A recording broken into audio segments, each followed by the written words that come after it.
Government fails, but individuals succeed. It took me a long time to figure that out.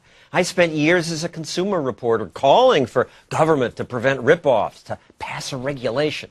It took me 20 years to realize that does more harm than good. But my next guest is smarter than I. He understood that years before.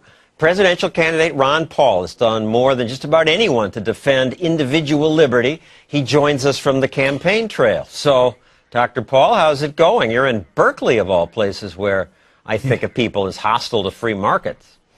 Oh, the bastion of capitalism right here in Berkeley. Actually, we have a real nice crowd, so we're very pleased.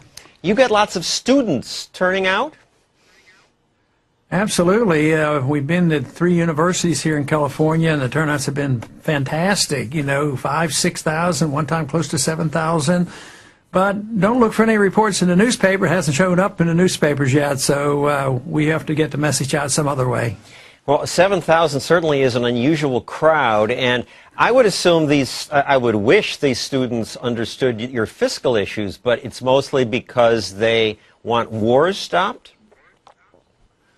I think it is, but boy, I spend a lot of time. Some of my speeches will go 45 minutes or so, and the whole purpose or my goal has always been those who are interested in personal liberty and they're anti-war, and talking to them about, well, if you're for individual liberty in the social sense, you have to be for individual liberties in the economic sense. If you want to lead your life as you choose, you ought to be able to spend your own money as you choose, and there should be an incentive system. So I try to put this package together because for so long, probably close to 100 years now, we've had people think that there's economic liberty and social liberty, and they're 2 different things, and 2 different groups defend each half, and I don't think it'll work unless we put it together.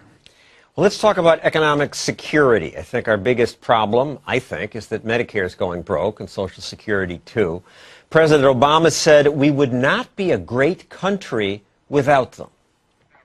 What do you say?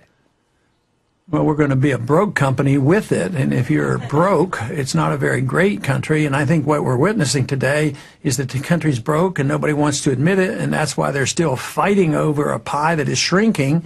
On a CNN debate, you said you'd cut $1 trillion right now, and you basically were ignored. Yeah, because I see us being in a debt crisis, which is a result of a spending crisis. And a lot of Republicans claim they care about it, but they don't cut anything. Right now, the proposal on the table for the Republicans is to balance the budget in 30 years. I just sort of laugh at this. I mean, the communists used to only have 5-year plans. We have a 30-year plan to balance the budget. No real cuts. And even this modest cut from Paul Ryan is being called cruel social Darwinism by the president. And that resonates with people.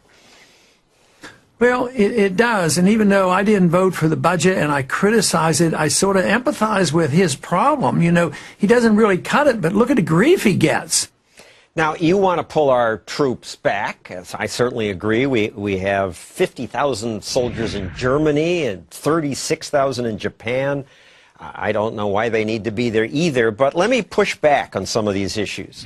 You say it was right to go to war in World War II, it was right to retaliate in Afghanistan, but these other interventions are a mistake. But some would say our interventions in Kosovo, Bosnia, Serbia, Grenada, and Kuwait, weren't they a good thing? No, I don't think so. We don't have the authority. We don't. Some people might argue that look at the wonderful turnout in Iraq and the mess in Afghanistan. No, there's long-term consequences, but the rule of law is probably more important than a token success by bombing people and killing a bunch of people. Who knows what would have happened if we had not been there? It might have come to a conclusion a lot sooner with a lot of less death and destruction. So I think we have to protect the rule of law and not allow presidents to go to war without the consent of the people through a declaration in the Congress. Thank you, Dr. Paul. I really admire your stamina to campaign away. I want to tell the audience that the last time you were here, I asked you if you were tired of this, and you said the only thing you minded is you didn't get to exercise as often as you like to. And I asked you, how often do you like to exercise? Twice a day. I like to walk in the morning and ride a bike in the afternoon. And when I don't get my adequate amount of exercise, I get very grouchy. So I try to work it in all the time. Thank you, Dr. Paul.